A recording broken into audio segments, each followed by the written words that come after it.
ዘራፊ ምንላቸው ደግሞ በተጨባጭ እናንተንም ሌላውንም ሲዘርፉ ስላየን ባይናችን በብረቱ ስላየን ባይነህ በብረቱ ካየህ መንግስት ከሆንክ ሲዘረፍ ህዝብ ለምን ነው ማታስቆም? ምንድን ነበር ኢንተርቪው ብለሽ ካየሽው እኔ ሙሉ ኢንተርቪው እኛ ልንታገል ነበረ። ከዛ በኋላ ህወሓትና ሻዕቢያ መጡብን። ከዛ ከናንተ ጋር ሆነን አንታገልም ብለን እኛ አምልጠን ከአብይ ጋር መጣን። የአማራ ህዝብ ጥያቄ አልተመለሰም፣ ግን ከአብይ ጋር ሆነን እንመልሰዋለን። ስለዚህ ደግሞ አማራው የሚደንቅ ህዝብ ነው። ሰላም ስጡን አላለም። ለምን? ሰላም እነሱ ጋር እንደሌለች ያውቃል። አብይ አህመድ የዚህ አይነት በጣም ብዙ አሉት። እጁ ላይ በጣም የተትረፈረፉ አሉ። ልስገድልህ ያን አይነት ነገር አሁን አይፈልግም። አብይ አህመድ ሌላ ማሊያ በፋኖ ማሊያ የሚያጫውተው ነበር የፈለገው። ያንን መጫወት አልቻለም፣ አልተወንም። ጌታቸው ረዳም አልተወንም። እንኳን እሱ የአማራ ህዝብ ትግሉ በራሱ ውጤት ነው። ንቃቱ በራሱ ግብ ነው። የማይጠቃ ህዝብ እንፈጥራለን። የማይገዛ ህዝብ እንፈጥራለን። በፍትህ ብቻ የሚገዛ በህግና ስርዓት ብቻ የሚተዳደር ህዝብ እንፈጥራለን። ኢምፓወርድ የሆነ ህዝብ ይፈጠራል። ተፈጠረ። ይሄው እንኳን ደስ ያለው የአማራ ህዝብ ምለው ለዚህ ነው።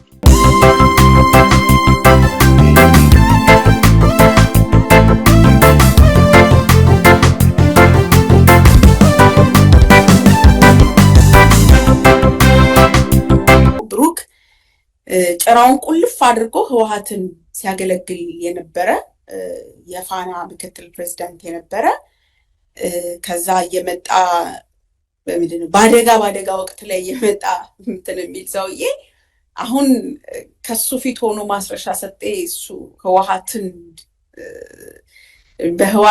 ህወሓትን ሲሰድብበት ምን ይሰማው ይሆን? ብሩክ እንደዛ በንቀት የሚያየው ራሱ ተነስቶ በጥፊ እንዳይለው ሁሉ እየፈራውለት ነበረ። ምክንያቱም አንቺ እድሜ ዘመኑን በሙሉ ሙያውን ሰጥቶ ሲያገለግለው የነበረውን ህወሓት ደሞዝ ከፋዩ የነበረውን እዚህ ያደረሰውን ህወሓትን ማስረሻ ሰጤ ደግሞ እሱን አምልጬ መጥቼ ነው እያለ ሲተርክ እንግዲህ ሆዳሞች ሲገናኙ ሁልጊዜም ጌታን ይቀያይራሉ እንጂ ከባርነታቸው ወደኋላ አላሉም። አሁን ባሪያ ጌታ ቀይረው ስለተገናኙ ብዙም አልደበራቸውም። ውይይቱ በጥሩ መልኩ ነው የሄደው። ቅድም ተስፍሽ እንዳልከው በንቀት የተሞላበት የሚመስል ነገር አለው። ደስ ነው ያለኝ ደግሞ እሱ ጥሩ ነው። እንደዚህ እየተናቁ ነው መቅረብ ያለባቸውና በጣም ደስ እያለኝ ነው ያየሁት የነበረው። ከዛ በኋላ ያንን ኢንተርቪው እዚህ እንደው ሚዲያ ላይ ወተን መነጋገር ያስፈልጋል፣ መልስ መስጠት ያስፈልጋል። ብዙም ተጨቃጭቀንበታል። ኦፍ ዘ ሪከርድ ምናምን እያልን ነበርና ኦፍ ኮርስ መነጋገር የሚያስፈልገው የህዝብ ጉዳይ ይዘው ቅድም እንዳልኩት በማያውቋቸው ሰዎች ፊት አዋቂ መስለው ስለሆነ መገለጽ የሚፈልጉት እንደምናውቃቸውና ቀድመንም ደግሞ ስለነሱ እንደተናገረን ቀድመንም ደግሞ በነሱ ጉዳይ ላይ ይሄን ሊሉ እንደሚችሉ ስንናገር ስለነበረ አሁንም ቀድመን ደግሞ እንደምናውቃቸው ልንነግራቸው ስለሚገባ የመጡትን በግለሰብ ካባ አይደለም፣ በህዝብ ስም በህዝብ ካባ በህዝብ ነፃ አውጪነት ነውና እየመጡ ያሉት። ይሄንን መነጋገር ያስፈልጋል። በልካቸው መንገድ ስለሚያስፈልግ ማንሳታችን የግለሰቦቹ ትኩረት ሳይሆን የያዙት አጀንዳ በህዝባችን ስም በህመማችን ስም በትግል ስም ሰው ዋጋ በሚከፍልበት ጉዳይ ስም የሰው ስም እየጠሩ ነው ሲመጻደቁ የሰማናቸው። ባለፈው እንዳልኩሽ ነው ታስታውሱ ከሆነ ስለ ማስረሻ ሰጤ ስንነጋገር ማስረሻ ሰጤ የመጨረሻው ማሊያውን ያወለቀው በቤተ አማራ በነበረው በምኒልክ ህዝብ አስመዘገበው ድል በተለይ በአርበኛ አባናደው ስም በተደረገው ትግል ላይ የነበረው ድል በጣም አስደንግጦትኝ በመከላከያ ዩኒፎርም ሲመጣ ሆን ብሎ በቁስል ላይ ሆን ብሎ በትግል ላይ የተደረገ ነገር ነው ስንል ነበር። ያው ሆን ብዬ የመጣሁት ብሏል። እኛም እናውቃለን ነው። መጀመሪያም አልጠፋንም፣ ግን ከዛ በኋላ ግን እንደማያገለግል ይታወቅ ነበር። ከዛ በኋላ በፋኖ ማሊያ መጫወት የሚባል ነገር ስለማይሰራ አሁን ደግሞ በቃ የፋኖ ትግል አብቅቷል፣ በሰላም ስም በተደራዳሪ ስም ደግሞ መምጣት አለበት ተብሎ ነው የመጣው። ከዚህ በኋላ ነው ፈታኙ ጊዜ ለማስረሻ፣ በጣም ከባዱ ጊዜ ከዚህ በኋላ ነው። መሬት ላይ ምንም ይዞት የሚመጣው ኃይል የለም። መሬት ላይ የሚከተለው እንደሱ እንዳለው በዲዲአር በምናምን በቃ ወደ ካምፕ የሚያስገባው ምናምን ኃይል የለም። ማስረሻ ሰጤ ተከትሎ የሚመጣ የለም። ስለዚህ ማስረሻ ሰጤም እንደ ጀነራሎቹ ማስረሻ ሰጤም እንደ ብሩክ ማስረሻ ሰጤም ከአሜሪካ እስከ ኡጋንዳ ከኡጋንዳ እስከ አዲስ አበባ እንደተደረደሩት አክቲቪስቶች ኢቭን ጀነራሎቹን ሁሉ መቼለታ ፋኖ አስረስ እያለ ነበረው ሁሉንም አክቲቪስት አድርገናቸዋል፣ ማይክ አስይዘናቸዋል። ጀነራሎቹም ማይክ ይዘዋል፣ አረጋ ከበደም ማይክ ይዟል፣ የሚዲያ ባለቤቶቹ ማይክ ይዘዋል። ማስረሻ ሰጤ ማይክ ላይ ነው የተቀመጠው። ወልሲ እንግዲህ ማስረሻ ሰጤ ከጌታቸው ረዳ በተሻለ ዕውቀት አብይ አህመድን ይከላከለው ያድነው እንደሆነ እናያለን። ወልሲ እንግዲህ ማስረሻ ሰጤ ከስዩም ተሾመ ወይም ደግሞ ከሲሳይ አጌና በተሻለ ወይ ከዳንኤል ክብረት በተሻለ ሁኔታ አርቲኩሌት እያደረገ ጠረጴዛ እየደበደበ ጫት ቅሞ እየመጣ ጠጅ ጠጥቶ እየመጣ ጠረጴዛ የሚደበድብ አክቲቪስት ነው፣ የብልጽግና አክቲቪስት። ከነሱ በተሻለ ጠረጴዛ እየደበደበ አብይ አህመድን ያድነው እንደሆነ እናያለን። አሳዛኙና ፈታኙ ጊዜ የሚመጣበት ከዚህ በኋላ እስከዛሬ ድረስማ ማሊያው ይፈለግ ስለነበረ እስከዛሬ ድረስማ በፋኖነት ስም ያጭበረብርና ይጠቅም ስለነበረ ውስጥ ሆኖ ስራ መስራት ይችል ስለነበረ ቫልዩ ነበረው፣ ዋጋ ነበረው፣ ገንዘብ ይሰጡት ነበር፣ ኦፈር ያደርጉት ነበር።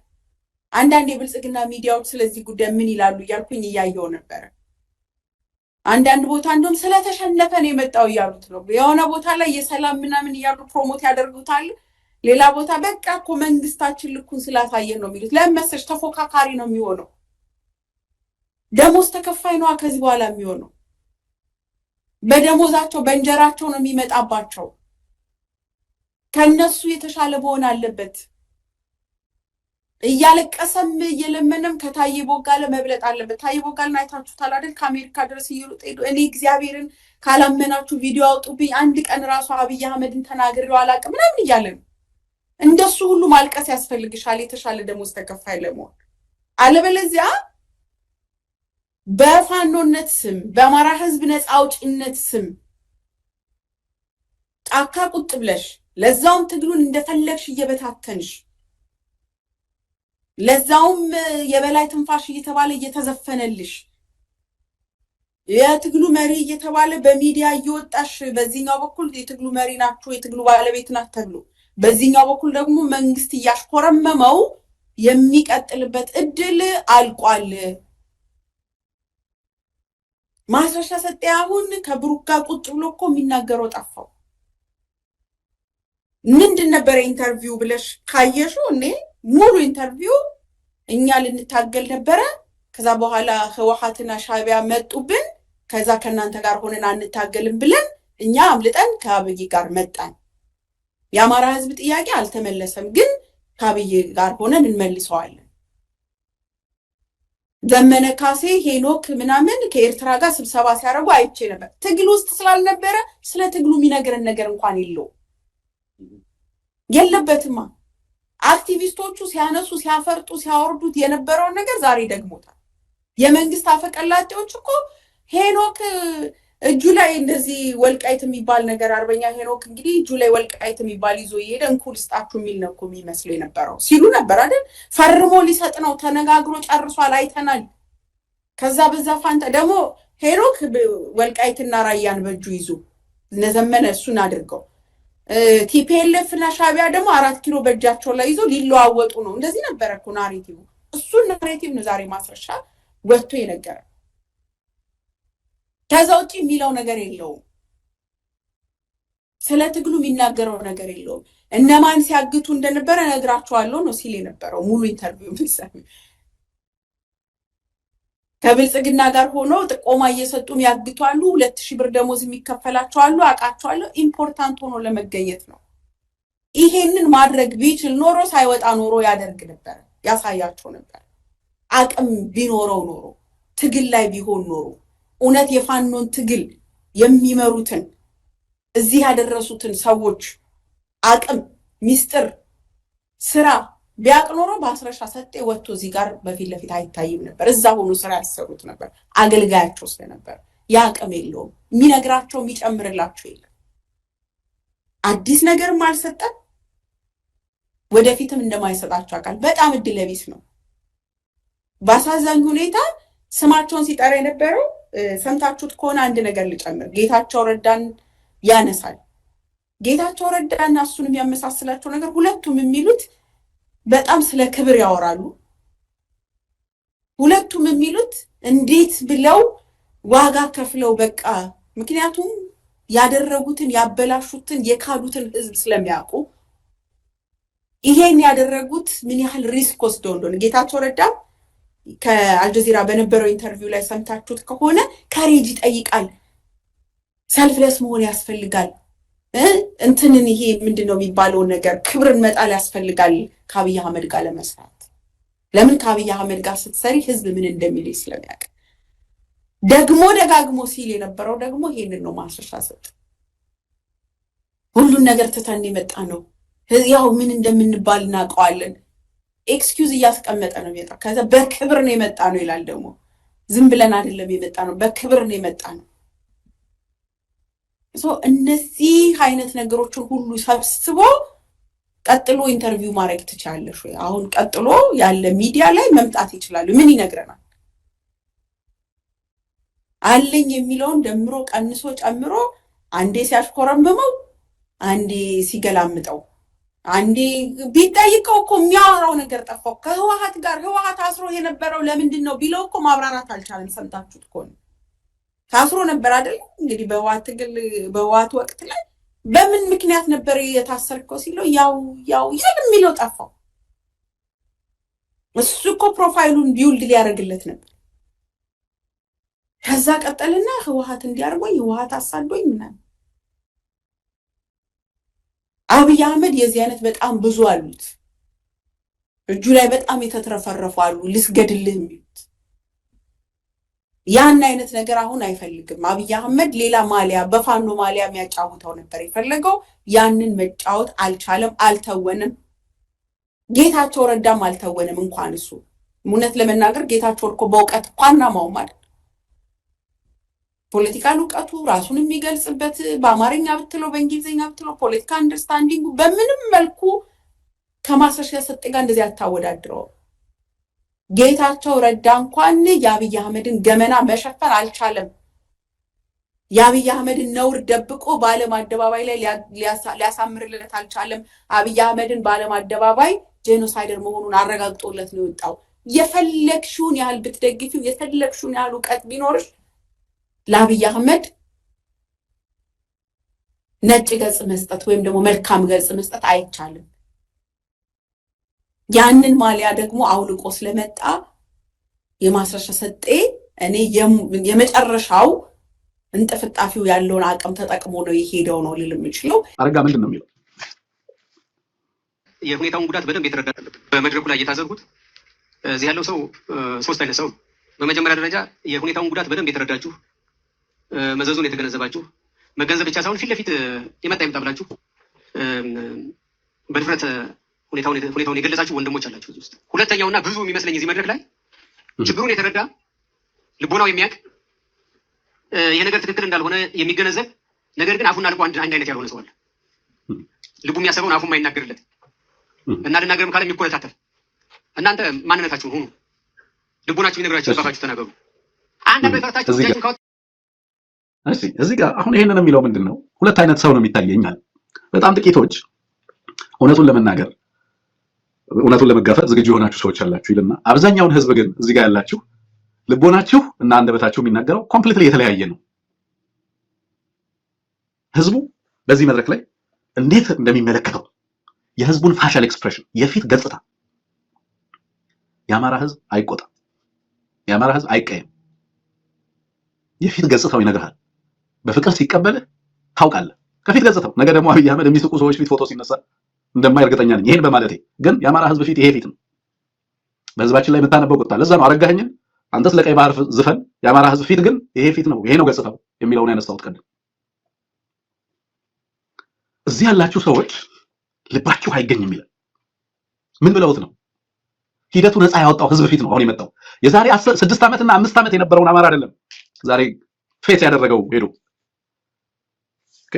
ተጋድሎ የሚያደርገውን አማራ ነው። ለነፃነቱ በቆራጥነት እየተዋደቀ ያለውን አማራ ነው ሄዶ ያገኘው። ዛሬ ሲመጣ ድሮ የሚያውቀው ያ የሚንቀው በድህነቱ የሚያላግጡበት ከድህነቱ ላይ ገፈው ግብር የሚሰበስቡበት ለፈለጉት ጦርነት በፈለጉት መንገድና አቅጣጫ የሚማግዱት አማራ አይደለም ዛሬ ሄደው ያገኙት ሲሄዱ። ስለዚህ ልብህ አይከፈትም። የምትናገረውና የምታስበው ይለያያል፣ ትኮለታተፋላችሁ ይላቸዋል ህዝቡን ማለት ነው። የመድረኩ ባህሪ ይሄ ነው የአማራ ህዝብ ከዚህ በኋላ ለዚህ አገዛዝ አይገዛም እንድንል የሚያደርገን። ለምን ነቅቷል።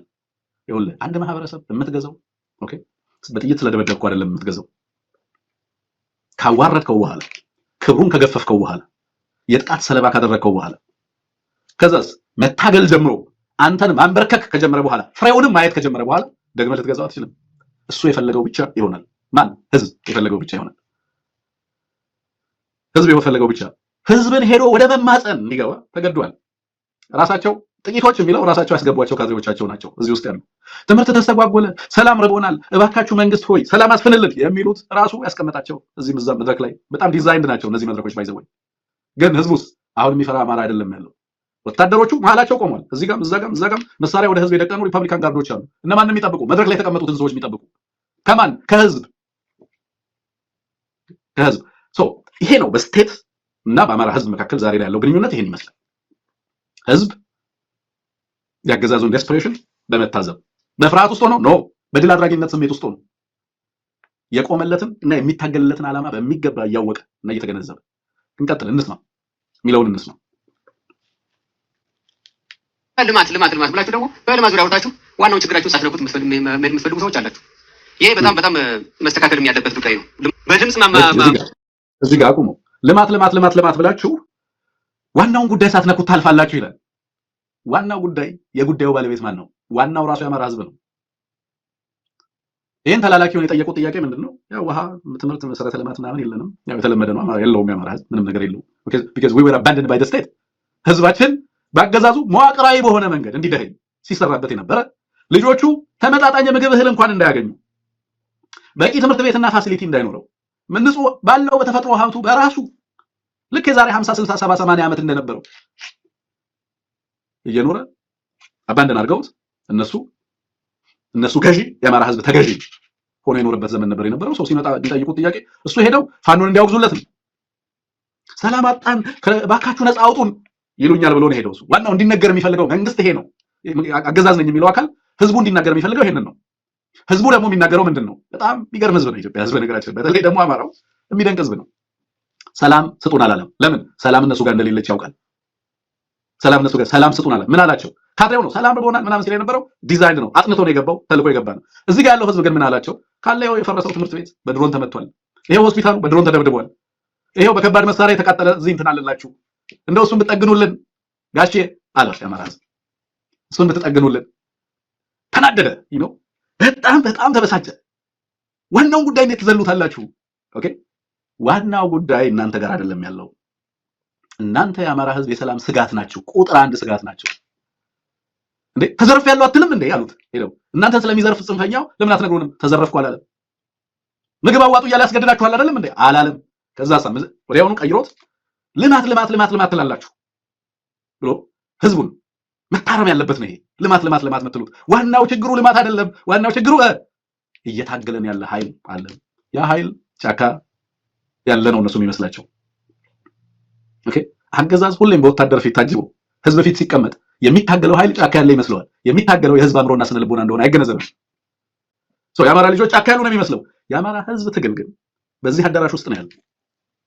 ያ ህዝብ ላይ የምታየው ቁጣ የህዝብ ፊት ነው ትግሉ። ያ ኮንፊደንስ በህዝቡ ላይ በአርሶ አደሩ ላይ የምታየው ኮንፊደንስ፣ የድል አድራጊነት ስሜት፣ እዛ ጋር የምታየው ቁጣ እሱ ነው ትግሉ። ግን እነዚህ ሰዎች ፊት እውነትን መናገር ብዙ ዋጋ ያስከፍላል። በታጠቁ ሰዎች ፊት፣ ሁለቴ በማያሰሉ ግለሰቦች ፊት። ለዚህም ህዝቡ እነሱ የሚፈልጉትን አይነግራቸውም። የሚነግራቸው ምንድነው? ምን ፈልገው እንደመጡ ለምን እዛ ቦታ እንደተቀመጡ ያውቃል። መጥተው አያውቁም ከዚህ በፊት። እሱ ሄዶ ማዳበሪያ ስጡኝ እያለ የሚማጸናቸው አሁን መጡ። ለምን መጡ? ትግል ስላደረገ። ህዝብ እዛ ቦታ ላይ መቀመጥ ያለበት ህዝብ ነው፣ እነሱ አይደሉም። የዛ ሀገር ባለቤት ማን ነው? ህዝብ ነው፣ እነሱ አይደሉም። ገዢዎች አይደሉም። የስልጣኑ ማዕከል መነሻ መድረሻ ማን ነው? ህዝብ ነው። ህዝብን የሚያገለግልና ለህዝብ የሚሆን ስርዓት የሚያበጅ ህዝብ ራሱ ነው። ከነዚህ ሰዎች የአማራ ህዝብ የሚጠይቀው ምንም ነገር የለም። ስለዚህ ሰላሜን ስጡኝ፣ እንደዚህ አድርጉ የሚል ጥያቄም አልጠየቃቸውም። የጠየቃቸው ጥያቄ ለምን በድርድር አትቋጩትም? ለምን በድሮን የተደበደበውን ትምህርት ቤት አትጠግኑም? ለምን ያፈረሳችሁትን ሆስፒታል፣ ወታደር ማከማቻ ያደረጋችሁትን መጋዘን ለምን የህዝብ ተቋማት አታደርጉትም ሲል እሱ ተበሳጨ። እንቀጥል፣ እንስማው። ማግኘት እንደማይቻል ሲታይ በኃይል የመንግስትን ስልጣን መቆጣጠር አለብን የሚል ጥንስስ የወለደው ነው።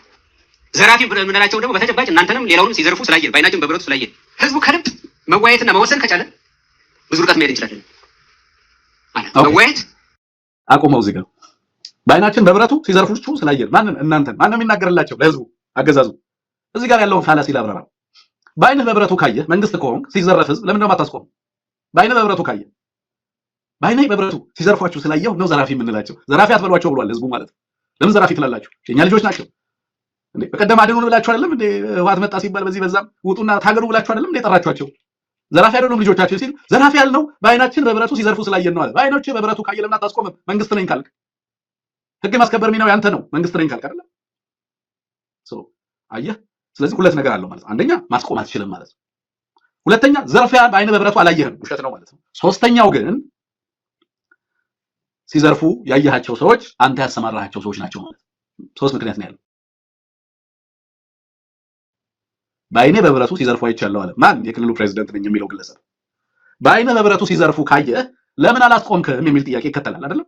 ሲከተል ጥያቄው ወይ ሶስት ነገር ነው ሊሆን የሚችለው ምላሹ። ወይ አላየም፣ ውሸቱን ነው። ሁለተኛ አይቷል፣ ግን ማስቆም አይችልም። ሶስተኛ ግን ያያቸውን ሰዎች ያሰማራው ራሱ ነው ማለት ነው። ምክንያቱም አላስቆመም ሲዘርፉ። ከዚህ ውጪ ሌላ ምንም ትርጉም ልንሰጠው አንችልም። ለህዝብ የህዝብን ብሶት መጥቶ የሚነግር መንግስት አያውቅም። ያመራል። ኦኬ ያውቃል እንዴ? እንደዚህ አይነት ህዝብ ያውቃል? ለምሳሌ ዘረፋችሁ ብሎ ሊያላቀስ የሚመጣ አልቃሽ መንግስት አለ። እንደዛ አይነት ነገር አለ። መንግስትን የሚያውቀው አማራ እንደዛ አይደለም። መንግስት አንደኛ ዘራፊ የማይኖርበትን ሴፍ ዞን መፍጠር ይችላል ብሎ ያስባል። መንግስታዊ ሴንስ መንግስት የሚባለው የአማራ ስነ ልቦና የሚያውቀውን መንግስት ነው። ስለ ማፊያ የትራይባል ከልት ያለው ማፊያን አይደለም የማወራው። መንግስትነት ምን ማለት እንደሆነ ሲያውቅ፣ መንግስት ማለት ለአማራ ህዝብ ፍትህ ማለት ነው። መንግስት ማለት ለአማራ ህዝብ ኦኬ ሰላምና ደህንነት ማለት ነው። መንግስት ማለት ለአማራ ህዝብ ኦኬ ስታብሊሽመንት ነው፣ ኦርደር ማለት ነው። አማራ የሚያውቀው መንግስት ይሄንን ነው። ስትራክቸራል ቫዮለንስን መንግስት አያውቅም። አማራ ኖሮበት አያውቅም። በዚህ ስርዓት እንደዚህ አይነት ሁኔታ ውስጥ የሽፍታውንም ዘመን ፍጻሜውንም ዘመን ኖሮት ያውቃል ህዝባችን። ከነዚህ ሰዎች እድሜ በላይ ነው የአማራ ህዝብ እድሜ። ከሀገር እድሜ እኩል ነው የህዝባችን እድሜ። የሚያውቀው መንግስት እንደዚህ አይነት መንግስት ነው። ሲዘረፍ በአይኑ በብረቱ እያየ ሲዘርፋችሁ በአይኔ በብረቱ አይቻለሁ የሚለው አካል መንግስት ሊሆንለት አይችልም ለአማራ ህዝብ። ይሄ ሌላኛው የእነዚህን ሰዎች ቅጥፈት አዳራሹ ላይ ብቻ በራሳቸው ንግግር ነው። ሌላ ማንንም አልሰማም። ራሳቸውን ሰምቼ ምን አይነት ሁኔታ ውስጥ እንዳሉ እናገራለሁ። ቀጥል አጫውተው እና ማመን ከቻለ ከተደራጀን ተጽዕኖ መፍጠር ይችላል። ደግሞ እናንተ ማየት የለባችሁም። እናንተ ሰፈር ያለው ማን ይደግማል? አማራ ክልል መንግስት ከባህር ዳር መጥቶ መልቀም አለበት። እዚህ ጋር ያዝልኝ ፕሊስ፣ አቁመው እዚህ ጋር። ዋው እዚህ ጋር ስድብ ነው። እዚህ ጋር ይሳደባል። ምንድነው የሚለው እዚህ ጋር? እናንተ ናችሁ የምታስቆሙት አለ። የስ እኛም የምንለው እሱ ነው። የአማራ ህዝብ ነው የሚወስነው፣ እናንተ አይደላችሁ። እዚች ሀገር ዕጣ ፈንታ ላይ የአማራ ህዝብ ነው የሚወስነው። ከዚህ በኋላ ካድሬ የአማራ ህዝብንና በአማራ ህዝብ ስም አይወስንም። ራሳችሁ ለምን አሳንሳችሁ? አሳንሶ አያይም የአማራ ህዝብ። እናንተ ነው አሳንሰው የሚያዩ። አሁን የአማራ ህዝብ ሚናውን ተገንዝቧል። ይሄ ትግል ውጤቱን ነው ብዙዎቻችሁ የምታስቡት። ለእኔ ሂደቱ ነው ሊበሬሽን፣ ሂደቱ ኢማንሲፓትሪ ነው። ለዚህ ነው እኔ የአማራ ብሔርተኝነት መድነሻና መዳረሻ ምናምን ተደርጎ ሲቀርብ ምናምን ብዙ ጊዜ ሲመን የአማራ ህዝብ ትግሉ በራሱ ውጤት ነው። ንቃቱ በራሱ ግብ ነው። የማይጠቃ ህዝብ እንፈጥራለን። የማይገዛ ህዝብ እንፈጥራለን። በፍትህ ብቻ የሚገዛ በህግና ስርዓት ብቻ የሚተዳደር ህዝብ እንፈጥራለን። ኢምፓወርድ የሆነ ህዝብ ይፈጠራል። ተፈጠረ። ይሄው የህዝብን አቅም አሳንሳችሁ አትዩ። የስ የህዝብ አቅም የተናቀው በእናንተ ነው ህዝብ። እኛ ደግሞ ህዝብን ኢምፓወር የሚያደርግ ትግል ነው ይሄ ትግል። ምን ይላል? የእናንተን ኩበት እኔ ከባህር ዳር መጥቼ ልንቀልምላችሁ ወይ እያለ የአማራን ህዝብ ሊሳደብ ይፈልጋል። የመንደራችሁን ኩበት ልቀሙ ይላል። ኦኬ እሱ የት ነው ያለው? ባህር ዳር። የአማራ ህዝብስ በየመንደሩ ኩበት ሊለቅም። ይህንን አይነት የተዛባ የመንግስት አገዛዝ አስተሳሰብ ባይዘው ነው ምናሽ በአዴናዊነት ማለት ይሄ ነው። ባህር ዳር ላይ መጠቅለል ነው በአዴናዊነት። ህዝብን በመንደር ትቶ ለጣፈንታው ትቶ እነሱ እኔ ከባህር ዳር እየመጣሁ ለቅምላችሁ ነው እንዴ? ምን በወጣ ትመጣለህ? ልትለምን ነው የምትመጣው? በፊትማ የአማራ ህዝብ ባህር ዳር ድረስ ሄዶ አትገባም ከተማ ተብሎ ጅራፍ ይዞ ሄዶ አጭሆ ተማጸነ። አሁንስ እናንተ መጣችሁ። ቀጣዩ ዙር ግን እናንተ ወደዚህ የምትመጡበት አይደለም የሚሆነው። ሶስተኛው ምዕራፍ ፊክስ ማድረግ ነው። ይሄንን ብሮክን የሆነ ስርዓት፣ ይሄንን የተቆረጠ ነገር መቀጠል ነው። ማን ነው የሚቀጥለው? ህዝብ ድጋሚ ይመጣል ወደ ባህር ዳር። ድጋሚ ሲመጣ እናንተን ተጠያቂ ለማድረግ ይመጣል። ድጋሚ ሲመጣ የተሰበረውን ለመጠገን ስርዓት ለማበጀት ይመጣል።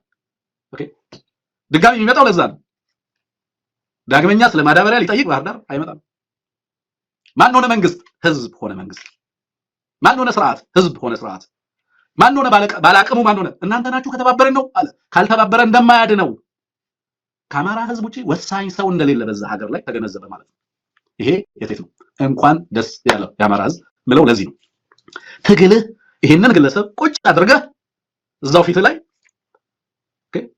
ሲራገፍ ልክ እንደ ዶሮ ክንፉን ወደ ላይና ወደ ታች እያደረገ ራሱን ሲያራግፍ የአማራ ህዝብ ቁጭ ብሎ ጋቢውን አፉ ላይ አድርጎ ታዘበዋል። ሽንፈት ነው ይሄ። ኦኬ፣ ይሄ ደግሞ ለህዝብ ድል ነው። ለህዝብ ድል ነው። እናንተን እዚህ ጋር ማምጣት ነው የአማራ ህዝብ ድል። ተቀጣዩ እናንተን እዚህ መጥቶ ማንደፋደፍ ሳይሆን ተጠያቂ የምትሆኑበትን ስርዓት ማስፈን ነው።